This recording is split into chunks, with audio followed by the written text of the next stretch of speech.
Good afternoon normal year students, this is Pradyumna और आज हम स्टार्ट करने वाले हैं लेक्चर नंबर 6 चैप्टर नंबर 1। हमने स्टूडेंट्स अभी तक बहुत सारे बिजनेस स्टडी में चैप्टर नंबर 1 से रिलेटेड काफ़ी सारे पॉइंट्स समझे, क्लियर किए, काफ़ी सारी चीज़ें क्लियर की। आज हम स्टार्ट करने वाले हैं डिफरेंस एंड कंपैरिजन।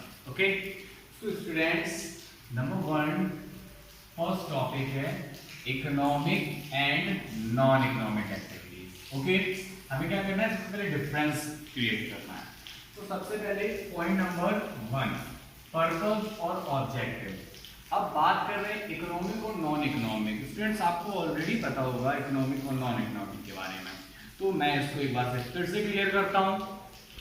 इकोनॉमिक वो सारी एक्टिविटीज होती हैं जिससे हम पैसे को अर्न कर सकते हैं या पैसे के रिलेटेड जो भी ट्रांजैक्शन होते हैं, जो भी एक्टिविटीज होती हैं जो मनी के टर्म्स में मेजर हो सकती हैं या मनी के टर्म्स में की जाती हैं, वो सारी की सारी एक्टिविटीज कौन सी होती हैं? Economic activities. बात करते हैं नॉन इकोनॉमिक।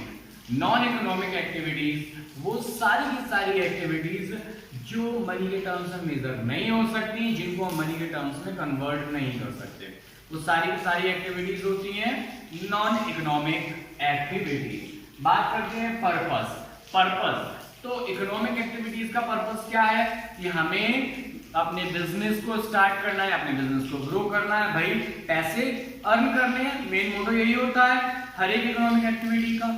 बट अगर हम यहाँ बात करते हैं नॉन इकोनॉमिक एक्टिविटी की, तो नॉन इकोनॉमिक एक्टिविटीज का ओनली एक पर्पस होता है, सेल्फ सेटिस्फैक्शन।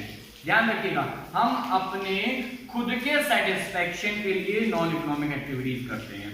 बात करते हैं सर ऐसा कैसे, तो हम फर्स्ट पॉइंट के बाद हम डायरेक्ट आते हैं पॉइंट नंबर 4 पर, एग्जांपल। पहले हम एक बार एग्जांपल क्लियर कर लें, अपने आप पॉइंट नंबर 1 और 2 3 क्लियर हो जाएंगे।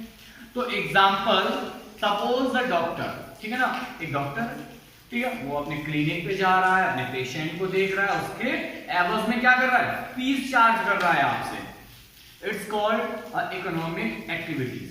अब हम यहीं पर उसी डॉक्टर का एग्जांपल ले रहे हैं, हम अदर एग्जांपल नहीं लेते फिलहाल।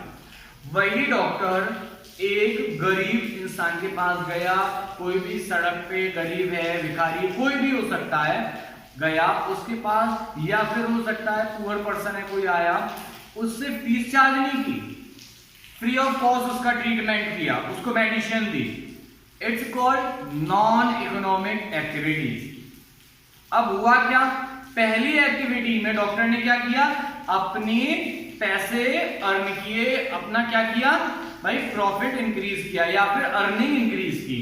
और सेकंड एक्टिविटी में उसने अपने आप को सेटिस्फैक्शन, सेल्फ सेटिस्फैक्शन के लिए क्या किया, एक गरीब आदमी की मदद कर दी। सेकंड हम एग्जांपल लेते हैं, सपोज दैट कोई एक टीचर है, एक स्कूल में जा रहा है, टीचिंग कर रहा है, उसके बदले में उसको सैलरी मिल रही है। It's called a economic activity. But वही टीचर जाता है अपने आसपास के 4-5 गरीब बच्चों को जो उसकी फीस अफोर्ड नहीं कर सकते या फिर जो किसी भी टीचर से नहीं पढ़ सकते, जो भी फीस चार्ज कर रहे हैं, उनको अपने घर पे फ्री ऑफ कॉस्ट पढ़ा रहा है, कुछ भी नहीं ले रहा, बस इसलिए कि वो बच्चे कुछ अच्छा कर लें, ठीक है ना। It's called non economic activity. उस टीचर ने क्या किया, पहली एक्टिविटीज में तो अपने पैसे अर्न कर लिए, सेकंड एक्टिविटी में क्या किया, उसने क्या किया, अपने आप को सेटिस्फाई किया कि हाँ मैंने कुछ अच्छा काम किया। उसके बाद दूसरा पॉइंट हम यहाँ ये भी कह सकते हैं, आप मंदिर जाते हो, भाई आपका रिजल्ट आता है, सारे के सारे बच्चे क्या है, नालायक। क्यों? क्योंकि मंदिर तब जाते हैं जब रिजल्ट आता है या एग्जाम होता है, वरना नहीं जाएंगे, होता है ना। यस, तो मंदिर आप जाते हो, भगवान से कहते हो भगवान जी मेरा रिजल्ट बढ़िया कर दो, मैं बाद में प्रसाद चढ़ाऊंगा, है ना।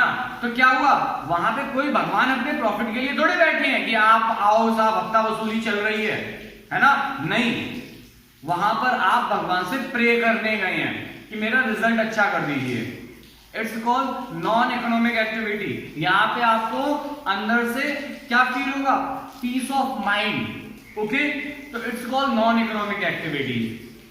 अब समझ गए होंगे दोनों एक्टिविटीज में डिफरेंस, ठीक है ना।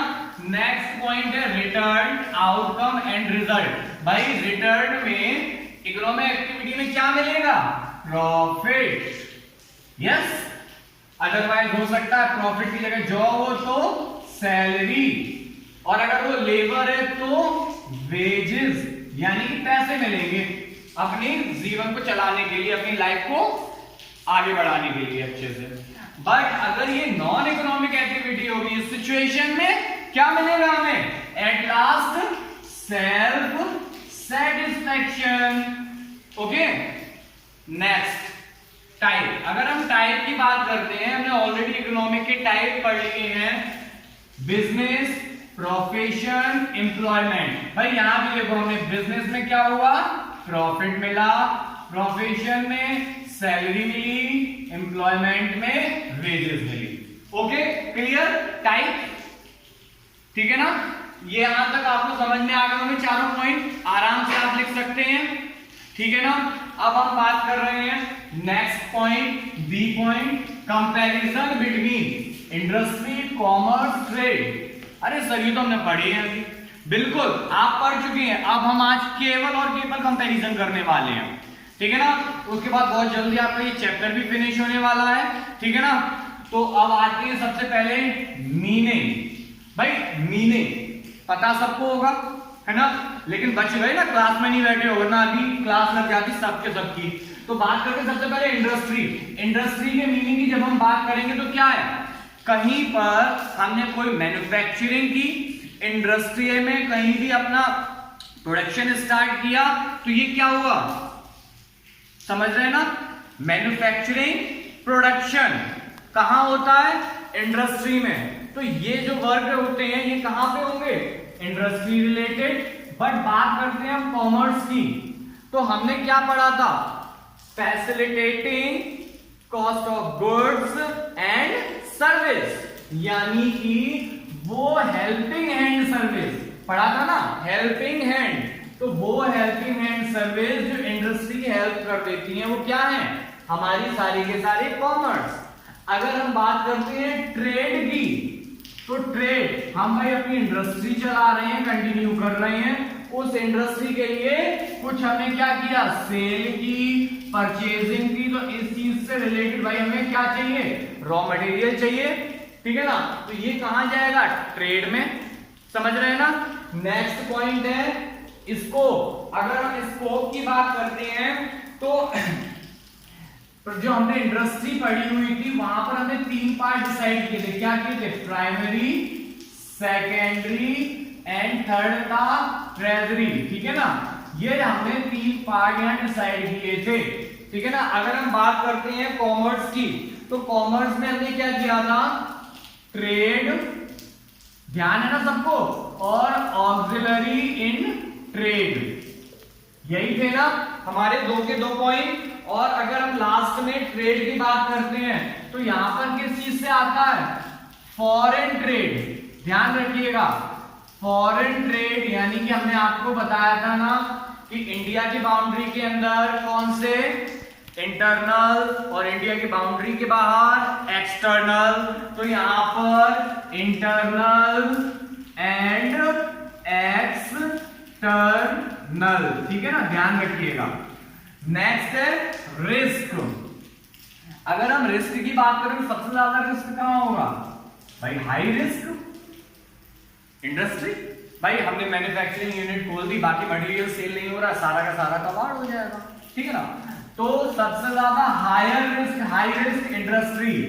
अब बात करें कॉमर्स की, तो इंडस्ट्री के कंपैरिजन में लेस, ठीक है ना? और ट्रेड की बात करें तो ये कॉमर्स की कंपैरेटिवली लेस, ठीक है ना? अब बात आती है एक्टिविटी की, activity of industry, commerce and trade. तो हमने सबसे पहले मीनिंग में ही आपको क्लियर किया था क्या? मैन्युफैक्चरिंग एंड प्रोडक्शन, ये दोनों चीजें कहां हैं? इंडस्ट्री में। क्लियर है ना? बात करते हैं जब हम कॉमर्स की, तो कॉमर्स में हम बार बार एक ही चीज पढ़ते हैं क्या?